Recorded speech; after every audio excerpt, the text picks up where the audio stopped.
can Okay. go on. And when there's a lot of buttons to be pressed here, so apologies for this, guys. We're rolling.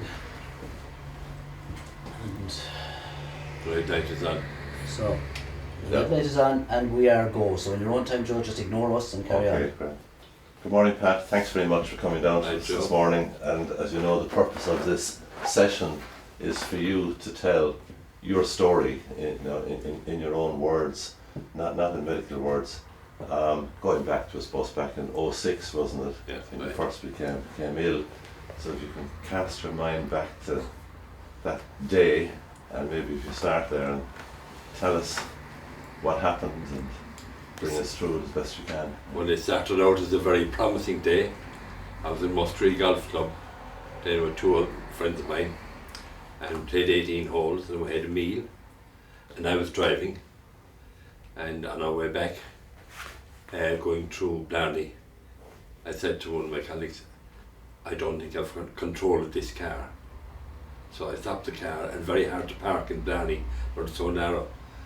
And I got out the car, and I had to grip onto the side of it to try and get around to the passenger seat. And my friend Barry Conley, he started taking me over from there, and it was after 6 o'clock, so he rang South Dock. Anyway, and he got a bit uptight because they wanted to know what I had for my breakfast, so I was going to have my dinner. Nothing related to my medical condition. So he got a bit hit up anyway. He just turned off the phone, and he said, we'll drive to Fermoy. And then drove to Fermoy. And I can remember this all right, a bit vaguely. And went to my doctor at the time, and he saw me. He was going out that night, and I was sitting in the car, and he came out, and my hand was up like this. He said, I think you're touch of a stroke, and better go into CUH. So backtracked and down to Cork, and on the way back, going through Watergrass Hill, I can remember, I could lift my hand the same as normal, Yeah. even though it had been, affected before that. Mm-hmm. And I said, what then? We'll turn back. But anyway, we proceeded into Cork. And when we got into CUH, anyway, two guys had to get my wheelchair because I wasn't able to walk, and were brought into A&E. And that was the problem. We were left there, and in the meantime, the two guys were trying to give them details. And as the time went on, I got a bit worse. Sure, yeah. And I had contacted my wife Kay and my eldest daughter Jane, and they came up from Fermoy. And I say a good 3/4 of an hour there in A&E. Yes, yeah. So there was a delay factor. Then the Barry Conley, my friend, he was kicking up a racket. This man needs to get attention and all that. And there was a door closed, and there was no handle on it, so I had to bang on the door to try and get attention. Eventually I was brought into a cubicle, and I don't remember too much after that. Sure. I was even asking my daughter yesterday, what did she remember of my condition at that stage?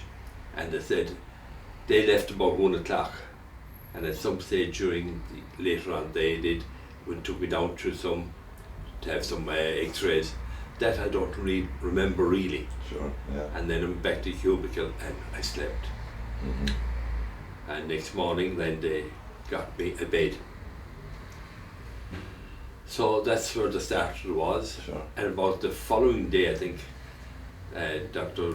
O'Connor, who was my geriatrician, at that stage I didn't know what a geriatrician was for. Sure. But I was told I was over 65, and I was in that category. And he came in to me and he said, now, Pat, we've medically stabilised you. And the truest words he ever said then, he said, it's up to yourself and the physio. Mm-hmm. And at that stage now, like my leg was totally stiff, couldn't move it. My left hand was the same, and a bit of an impediment to my speech. Sure, yeah. But I couldn't move in the bed, I couldn't turn. and it was like my stick here that was just one solid piece, Sure. and I was able to move. They was to move me in the bed. Can I ask about how did you feel, and can you remember how you felt? Well, I suppose things go through your mind. Sure. Yeah. You're out playing golf, one stage, Sure. and now you're lying in the bed, not knowing what's the future for you. You know? Sure. Yeah. Yeah. But I was fairly calm and relaxed about it. Okay, but I said the prospects ahead don't look too good. Sure. Yeah. So I said, well, I do what I'm told here, and I remember then I was in the ward. There were about 5 other people, and I didn't get a wink of sleep the first night. Sure. One guy wanted to go home, 3 o'clock in the morning. Another guy, he said he owned the place and wanted to know what the hell the rest of them were doing in his place. So anyway, I said next morning, this isn't good for me to recover. And I was lucky that I got into an individual room Yes. at Yeah. CUH. And that was great because you had, you're placed yourself Sure. and you could relax and you wouldn't be, nice, when you're in the ward, there's all the in and out and things like that. Sure. Yeah. Yeah. So you think that's important?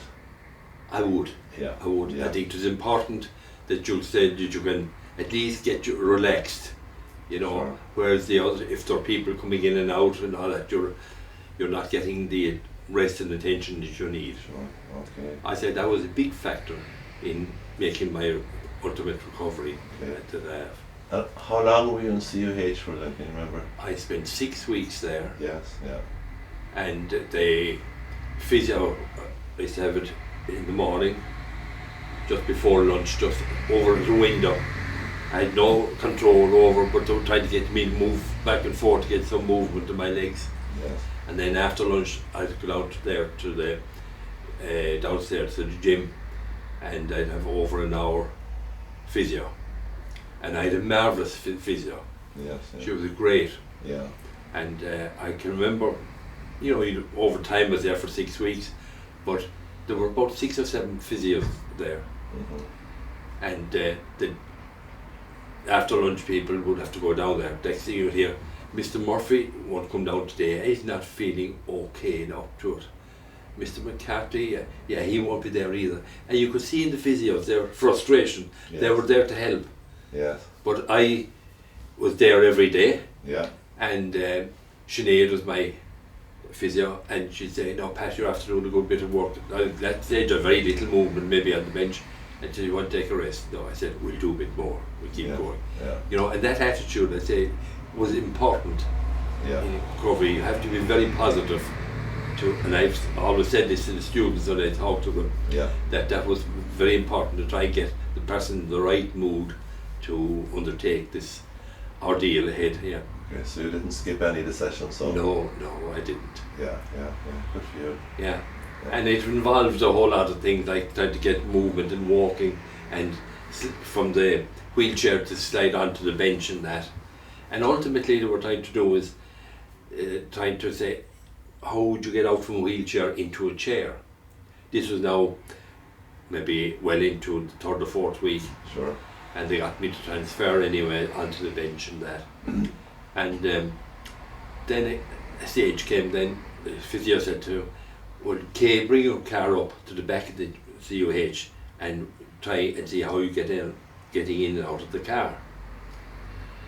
So she brought me out the wheelchair, and with her help with that and direction, I got into the car. Then I got out again. Mhm. Then she said to Kay, my wife, now can you get him to go in and into the car, because she would normally be doing it later on. So we succeeded in getting in. And when I got in the car, I said to Sinead, now I said goodbye, we're going out for a drive. Went off out by the, what you call it, the city hall. Was County this your idea or Sinead's? It was mine. Your idea. Yeah. Yeah. But I got the shock of my life. Mhm. Kay was driving the car. I had no idea where traffic was, where it was coming, no perception about distance. I was horrified. Yes. I was shaking at it from it. Yeah. It was unreal. You know, be out in the first time out in this after 3 or 4 weeks, and then meet this traffic. I thought we were in the bumpers, you know, Sure. people were going to bang into us. Yeah. And we went out and I had to drive around and came back about 20 minutes later and got back in. So that was kind of the starting of getting back into a bit of normality. Sure. Yeah. Then they said to me another time, would you like to go out for lunch on Sunday? And I said, that'd be very good. Sure. Yeah. So we went to the Forta, the hotel there, because it was near and it was level, and in the wheelchair, and I got into, went to lunch, and our son was there as well. And I enjoyed the lunch and the fresh air, I said, well, as much as anything else. But at one stage then, it's another kind of story, I wanted to go to the toilet. And this now was a 4-star hotel. And where was my wife Kay was trying to push me in the wheelchair, where was the disabled toilet? Inside in the men's. This was, you know, a very upmarket hotel. Sure. And she my daughter was there as well, and she had to stand at the door while I was doing. Sure. She was pushing me in. You know, the simple things. And we Yeah. said to the hotel, you know, this is unreal. A modern hotel like that, you don't have this in a separate unit. Sure. And the doors, of course, opening, all these doors are very heavy. Yeah. And I was in front of the wheelchair, and with my good hand trying to open it, I had the power.